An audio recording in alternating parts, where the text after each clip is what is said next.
So I'm going to let each one of the coaches introduce themselves, starting with Cal down there. My name is Cal Habig, and I do coaching with nonprofit leaders, especially in the areas of staff, volunteer, and paid staff relations.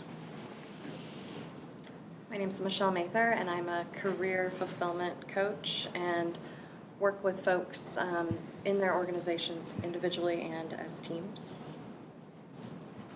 My name is Steve Thorson, and I have the privilege to be the president of ICF Oregon, and I'm also a generative wholeness practitioner with Invite Change, and the chief operating officer, and grandfather, and dad, and husband, a whole lot of other things, and I love this work.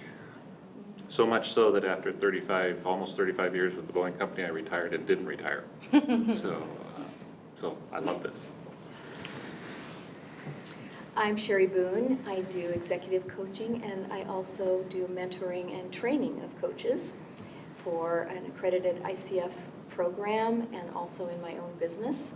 I've been coaching for 17 years. I also love this work. I think coaching is an amazing model that supports people in a really powerful way, and I'm so happy and excited and really honored to be able to do this work. I'm Windsor Jenkins. I'm a coach, obviously. Been doing this for about 2 years. I was an inside guy. I was a senior leader for a company. So I've taken a lot of what I did inside, and I'm now doing it from the outside, which is kind of a unique challenge to be an external. I spend about half my time coaching, executive leadership development coaching. The other half of my time is in the leadership development training space and what I call the performance consulting space, which covers a lot of sins. Wonderful. Welcome, everyone. And most of you know me, Sarah Graves, so I'm the president-elect for International Coach Federation Oregon chapter, and I'm a generative wholeness practitioner with Invite Change, and I'm their chief marketing officer. So I'm bringing years of sales and marketing inside the wine industry, which I always called the spirit industry anyway. I'm doing spirit in a different way.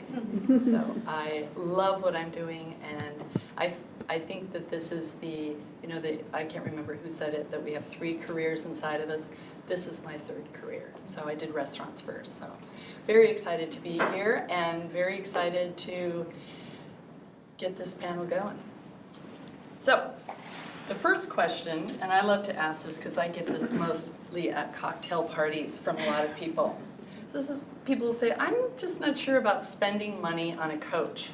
Why can't I just read my 10 Steps to Success book or The Slight Edge or How to Overcome Obstacles? So why should I spend my money and hire a coach? Sherry, why don't you kick us off? Okay, well, I guess the first thing that came into my mind when you said that, Sarah, was I would ask that person back, how are those books working for you? A coach is the personal relationship that you don't have with the book, right? That you don't have with the greatest how-tos. Yeah, there's some great stuff out there, and when you're working with someone individually, you have someone to talk to every week or every month or whatever you're doing. And that gives you that accountability and that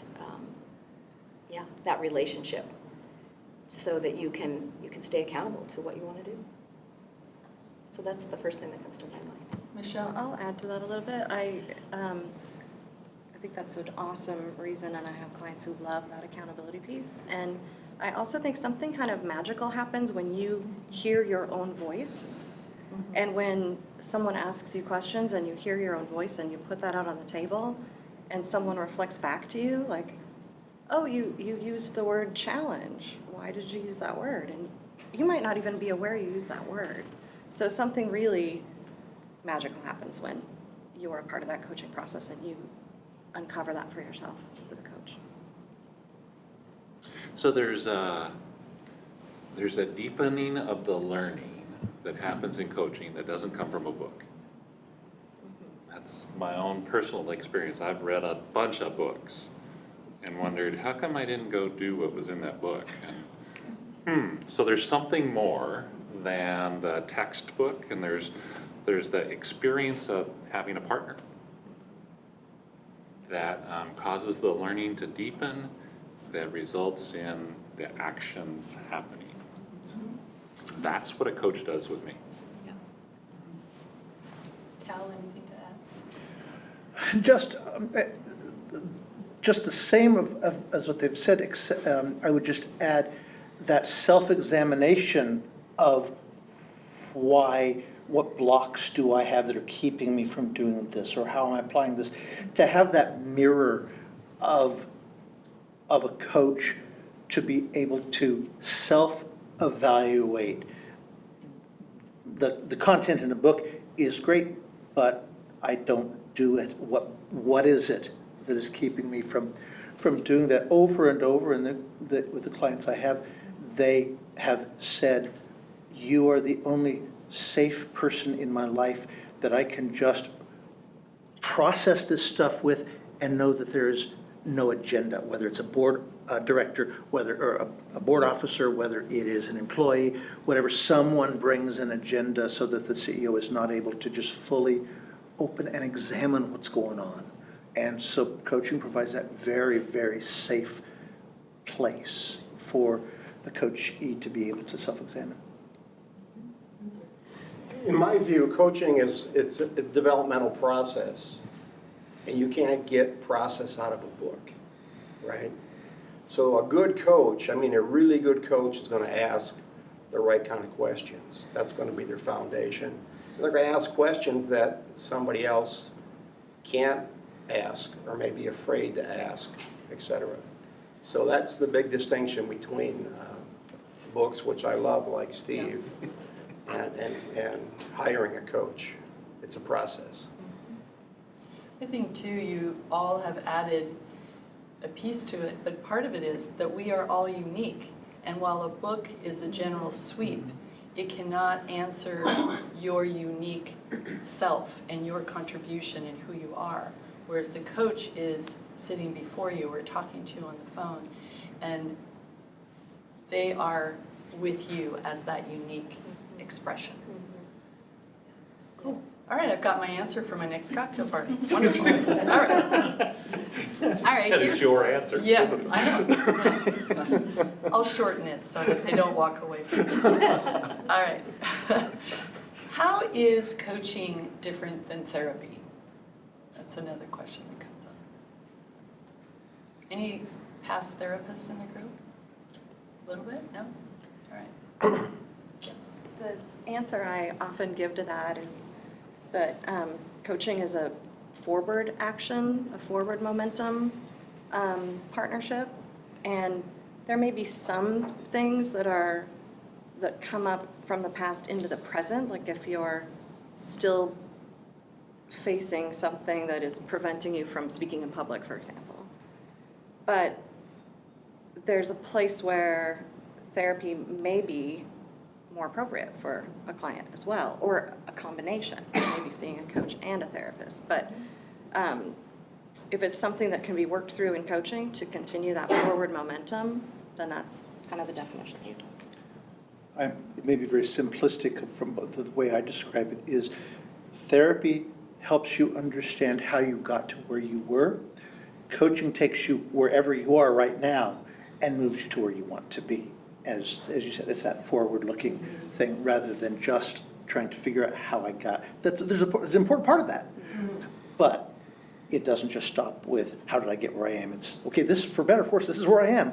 So how do I get to where I want to go? You know, and coaching, really the model of coaching came from a lot of different disciplines kind of coming together, theories and foundations of a lot of disciplines, therapy being one, of course, psychology and therapy. And so it's so, you know, when you work with someone one-on-one, it's this conversation, and we all bring with us whoever we are into that conversation, right? Our whole selves.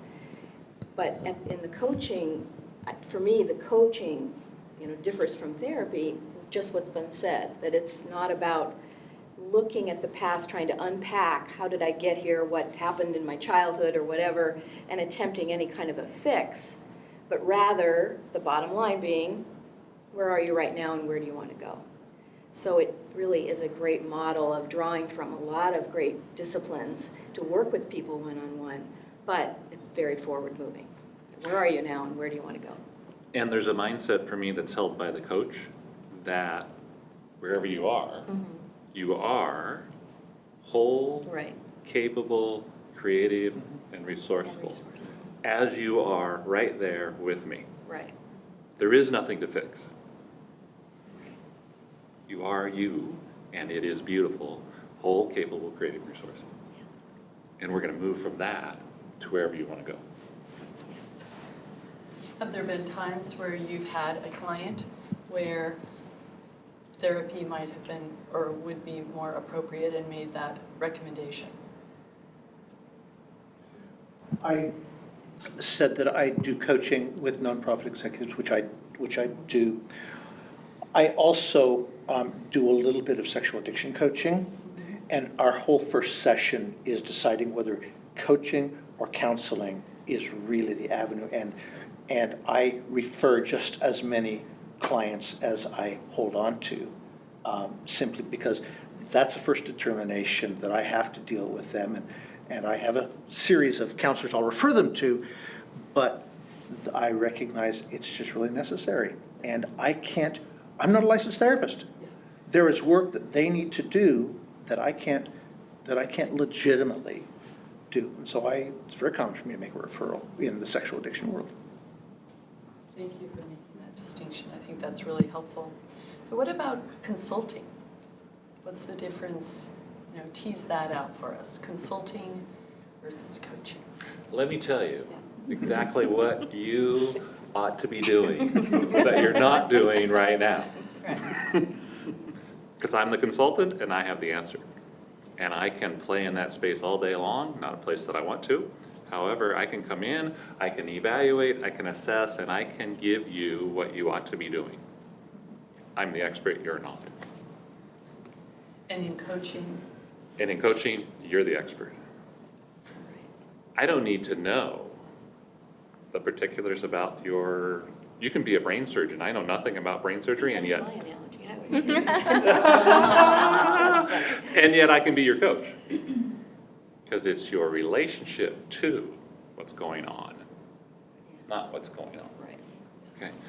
I'm the expert in the coaching process. You're the expert in your life and what's going on there. So, Yeah. Exactly. Yeah. Anything anyone wants to add on that? Well, I spend a lot of time in both arenas, Mm-hmm. consulting thing, and sometimes working with clients, they want answers, and I have to push back a little bit and say, I'm wearing my coaching hat. If you want me to wear my consulting hat, we'll take a time out.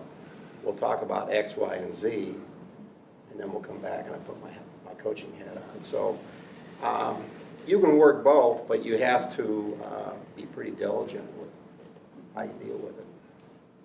And Sarah, just to add to that, I just want to say that I always make sure with my clients initially that they understand what we're doing and that we're not going to be, that I'm not the consultant or the therapist, and that they really have a great understanding of what coaching is before we ever begin. Because I really have found that if you set it up really, well at the get-go, then we don't have problems down the road of them expecting me to have an answer or asking me for an answer. And I can always deflect that back to them if they do ask me, what do you think? Well, I can tell you what I think, but let's go back to you, is in one way. But setting it up at the beginning is really important. Another term that comes up under the consulting umbrella is mentoring. Yes. And a lot of folks will look at mentoring and think it's coaching, when it's really not. When I was inside this organization, we had, it was 1,500 people, manufacturing company. We had people that we would use as mentors, So we had a new guy come in or a new person come in, and part of the orientation to the organization was to set them up with a mentor. And that mentor was just a sounding board. to, help them with understanding the bigger picture. Anything around this word orientation that I use, they were not coaches. We also had coaches, external coaches that we used for that purpose. So that's another term that You're right, gets mentor. buried in there and overused. And I've heard that in mentoring, if I've done the job and now I'm going to mentor you, this is the path. Whereas you may have all these other options in your brain or in your creativity. So that's where coaching comes in. It's the exploration of all that, right? That maximizing potential piece. So now I'm throwing this next one on you. And, I always love, in the wine business, if somebody asks me. Are you deviating from the script? I am deviating from the script. Because it came up yesterday in one of my sessions and I had some resources. And I thought, you know what, we should really address it because there's a whole conference coming up in the coaching world on it. So here's my question. And I will say this, back to my wine analogy, is that if people ask me a question about the winemaking or what vineyard or whatever and I didn't know it, I would just say, let me get back to you. So if we don't have, I'm totally throwing this on them, if we don't have the answer, we'll get back to you. Like that. So here's my question. Yeah, are you ready? Now you're really saying, what did she say? So there's a lot in the field about neuroscience and how neuroscience is supporting the coaching profession. So my question is, from your reading or from your experience or perhaps some of your credentialing, because we all take different courses, how does brain research support getting a coach? I have one. Okay. And I'm not a great, I can't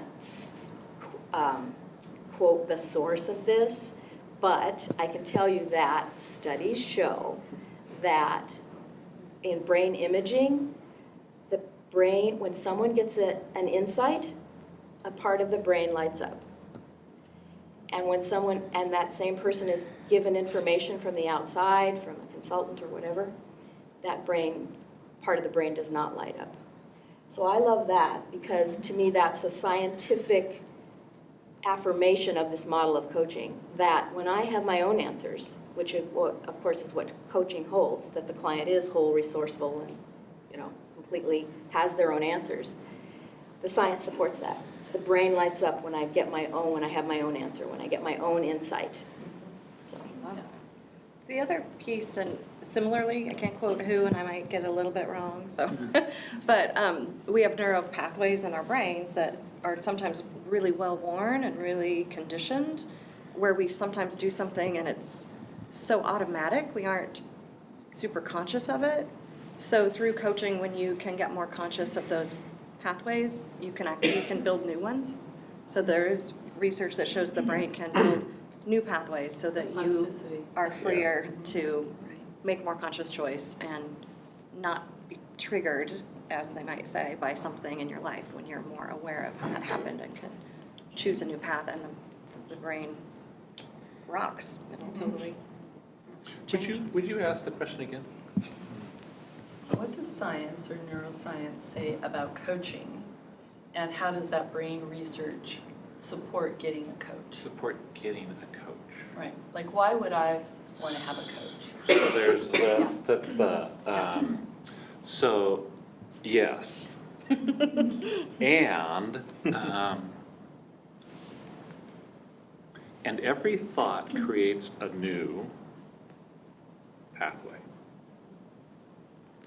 So every time we're with a coach and we're talking about how do we want it to be, when that happens again, here's how I intend to respond. You have just created the alternative, you have just created a new pathway in the mind for, it may be a dirt road right now, it's not really paved, but it's there. Okay, it's there, it's available to you when that next occurrence happens. And that's what the research shows, that it lights up, that we've now begun to create a new road for you to go down. It's already beginning to happen before you even do it, simply by having the exploration and creating the awareness in the session. But for it to stick, right, as a new learned whatever behavior, you need repetition, Yes. and the coaching brings the repetition. It's you know, that 10,000 thing, right? So here comes those core competencies of designing actions and managing progress and accountability and goal setting and where will I put my attention so that when this happens, I take this route. All part of the coaching session. Yeah. One of the things in coaching I talk about a lot with my clients is that our thoughts inform our feelings, which inform our actions. And so sometimes we're not aware of that thought. So slowing it down and getting aware of that thought and then having a different thought, you know, like speaking in public, you could be freaked out or you could be like, that's cool. But whatever that thought is, your body will respond accordingly. I mean, it'll shoot, you know, stress, adrenaline through you if you think it's awful, and it'll get you totally excited if you think it's great. So our thoughts our brain does tell our body what to do about how to feel about what we're thinking. So that just reminded me of the 3 brain research. So there's research out there that we actually have 3, at least 3. We have 3 that we know about now. One here, and one in the heart, and one in the gut. And they all give different neural signals Yes. physically to us. So it feels like I'm thinking that I gotta go, I gotta trust your gut. It's now becoming Science supported is by backing the it up, science. There's actually that happening inside of us. And can we be with somebody and experience that with them and bring their attention to it so they can make a choice? I also like the piece where when we look at what part of our brain is conscious and unconscious, you know, the figures go anywhere from 7 to 11% of our thoughts we're actually conscious of them. So that means there's this whole dark set of unknowns. And how do we find out? Well, some of us are already working our reactions. If we have a reaction to somebody and start playing that back, that's, you know, I used to get upset about it. Now it's like it's a gift. If I'm having a reaction, wonderful. Go to work. What is it? What's getting activated in that part of my brain I don't know? So that's the beauty of having a coach, is that it brings more of the unknown to the known, because they might catch a word. I had a client the other day, and she must have said, calling out, I'm gonna call that guy out. I'm gonna, you know, and it was just all, and so I said to her, I said, what does that mean, calling someone out? And at the time, she's talking, I'm not supposed to be doing this, but I pulled up this article from Harvard Business Review on, instead of calling people out in meetings, call people forth, call their greatness, call their best forth. And what a difference it is if you're trying to catch somebody being wrong and calling them out, or saying, hey, what about this? Or, you know, you're always good at this. How could we see it like that, right? And so just her words, and that's been a month ago now, and she has utilized that in the boardroom. She's utilized that in her work, and it's absolutely changed. She's not as angry. She's having a great time, and the whole team is starting to adopt that practice of calling forth. So just from words. And so I just love coaching, and I love the collaborative process of it, the partnering of it, and knowing that I don't have to come with any agenda, because I tend to overwork and overload my life. So no, it's the most peaceful time of my life, just being there for my client, and with my client. All right, before we break up, is there anything you want to ask from the audience? Any questions you have about coaching, or things you might have heard that you'd like better explained? Lisa. So we clearly have a variety of styles and personalities up here, and you talked about how it's so relational. So if someone were looking for a coach, what's the best way for them to go about choosing someone who's the best fit? Not the best coach, the best fit. What do you think? Well, I would want to sit down and talk to each of you, but I'm not sure I'd have time. So I would hope for a shortcut somewhere. And I'd probably go with a referral. Yeah, I would say just that, interview coaches, and yeah, I mean, you might have, depending on how much time you have and how much you're gonna put into it, but this is an important relationship that takes, you know, that I would invite you to take the time to do, to interview people, talk to people. It has to be a match. You have to feel great with the person you're working with, and it has to go both ways. Quick story, I had a client, potential client come to me years ago, and she said, I'm interviewing 9 coaches, and what I want is a, pardon my language, kick-ass coach.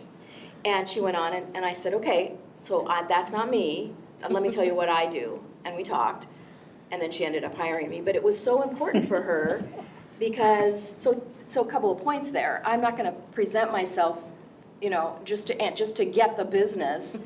I'm not gonna tell her that I'm gonna do that when I'm not. So that's my integrity. But also, she was taking the time and really was, she knew that this was important and she wanted to have this relationship and interview the coaches, so, yeah. Sure, do you do a sample coaching? I used to do that. I typically, now it's just a conversation I have with people. I used to offer a sample session years ago. Typically, I don't do that now, but many coaches do. She's too busy. Many coaches do though, yeah. And that's another great way to get a feel, is have a sample session.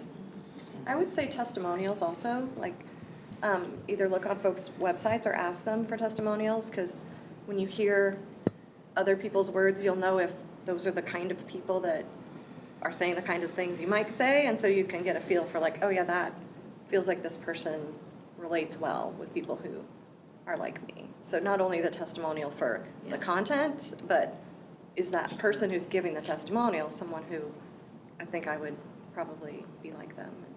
And then the interviewing and the sample sessions, if coaches offer them, I often offer an introductory session. So.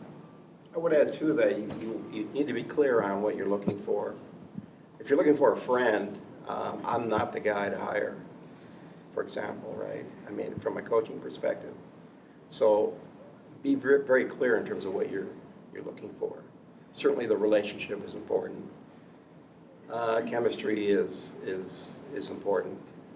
But I think you're looking for somebody most likely that's willing to step up and ask the questions, the hard questions that others won't ask, or like I said earlier, may be afraid to ask. So a lot of people look at this coaching thing like it's a dating deal, right? I just lost a client last week because I evidently gave the person the wrong answer. And I think they were looking for, what are you going to do for me, Mr. Coach? And I said, well, that's really up to you, not me. And that was, for them, that was the wrong answer. So I think they were looking for, you know, something different than a coach. But so be careful with what you're looking for. I mean, make sure it's clear in your mind what you think you need from that person. Part of that just interviewing coaches is also that process of determining what is it that I want, because they may not be able to. You know, you should be careful to know what you want. They might not have. They may not know. Yeah. And so part of that initial dialogue is helping clarify for yourself, what is it that I want and need in and from a coach. And I would add that there's a big difference for me between, yes, that was an okay relationship, that was okay, and wow, that rocked, that was really cool, and I know of no other way to go from okay to really cool or great than having a conversation. You can get or I can screen, I can look at LinkedIn, I can do searches, I can get referrals, and I can create a list. However, Right. narrowing that list down to what's going to be really great for me, I don't know of any other way than to have the conversation. And be clear going into that conversation about what's the experience you want to have with this person who's going to be your partner, who's going to get to know all about you and partner with you. I don't know of any other way to do that than to talk. So. I would say that a trend is emerging, and it's thanks to the millennials, and that will be, there will definitely be more videos available, and especially if Brighton has anything to say about it, as a way in, maybe not to make the perfect fit, but to get started on who who you resonate with, and then to follow that up with the conversation. So, yeah, more and more is happening on that front. Is there a follow-up? Well, I was also curious, the length of time that most of your clients spend with you, is it, I'm sure that, Yes, there was something more. well done.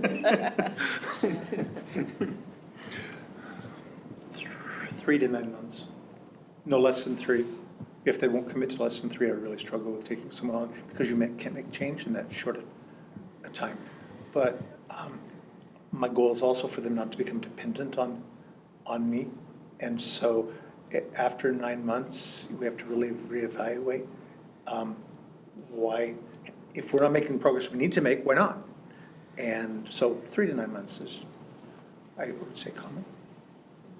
In my experience, I can't speak to them, but I think I would say 3 to 9, but it ends up being 6 to 9. But similarly, I ask clients to commit to 3, and I'll offer a discounted rate if they commit to 3. When I was inside, again, I hired coaches, external coaches for our folks, and it was always on a 6-month contract. Yeah, for me, it depends on the client and the engagement. So, yeah, if it's executive coaching, it's usually 6 months, 6 to 9 months, sometimes a year.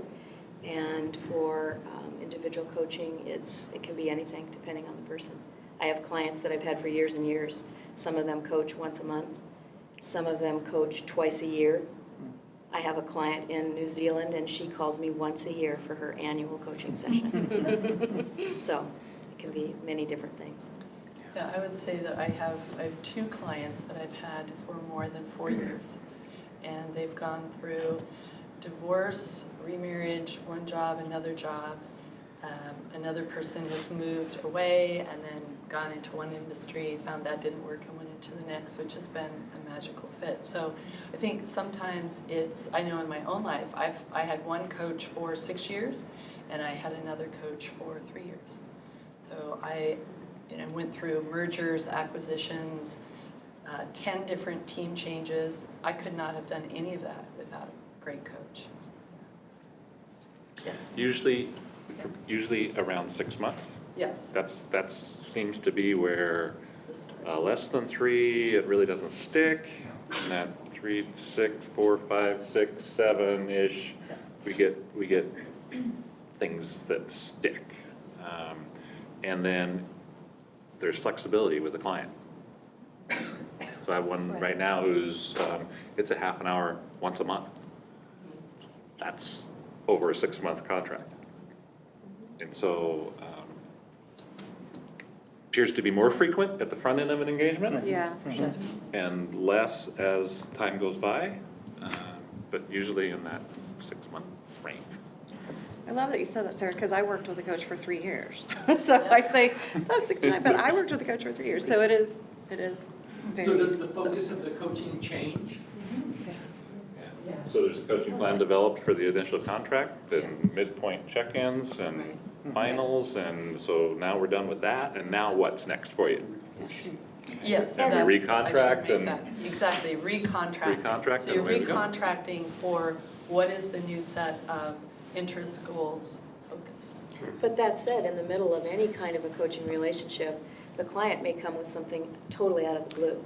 Yes. Because they come with wherever they are that day. And I don't want to work on what we're working on, but you know what? I just had a fight with my spouse. And or I need to communicate better with my teenage daughter. I'm having this real problem, and I've just got to talk about that today. So people bring wherever they are, and then that's their agenda. And I'm happy to, great, let's go. Catherine, you had a question. Oh, you've been kind of touching into it. Yeah, I was just interested in a little bit of how, if some of you could speak to your experience of guiding that evolution of a conversation, or whether you just truly let it flow. Because if you've scoped a relationship and a contract on the basis of addressing A, and then B keeps peppering in, or C, over the course of a 3 or 6 or 9 month engagement, can you just talk a little bit more about how you either try and keep a person on track, or how you give them grace in the course of that engagement to kind of make it allow it to be holistic and on some level. I noticed that B keeps coming up. What's the relationship with that and what you initially said you wanted? Are you wanting to shift? It's their choice. Really? I keep doing that? I didn't even know that. Yeah. Or fundamentally underneath that item B is A. Somehow, somewhere, but I noticed that. This keeps surfacing. What do you want to do with that? Right, yeah. How's that relate to what you hired me for? What's the Yeah. connection? Is there a connection? Or is it a distraction? Not that I asked that, but that's in the conversation, it can come out that maybe they're distracting themselves with other stuff. Because maybe it's not time for that thing that they'd identified they wanted to move toward. That may happen also. All in the partnership. I would say there are times that it's kind of like called intruding. Like if a client is really going into a story, and I don't necessarily need to know that story to coach what their block is or what's going on with their current kind of energy around it. So there are times I might intrude and say, you know, I can get that, it's really frustrating. Let's bring it back, and how is that actually impacting you now? So there might be times there's some interrupting to keep focus, but exactly what folks have said, like if the same thing keeps coming up or if they're distracting themselves, like how important is this goal to you and what's in the way? And when all those blocks come up, I mean, I think that's why I was coach for 3 years. Don't A lot of you blocks. find sometimes that after one intrusion or maybe even two, when my heart just sings is when the client catches themselves and says, "Oh, I'm doing it again, aren't I? I'm telling the story. Okay, hold on," and then they'll regroup and go right, for their own the nugget, like what bottom line hit, because. If you want to spend your half an hour on the story, you may miss the forward progress. And you have friends or spouses to tell the story, right? You hired me to make some movement. So. Great question. Really good questions. All right. Are we ready to put a period on it? Are we ready to move on, everybody? Thank you, panel. Excellent job. Thank you, Sarah. Thank you.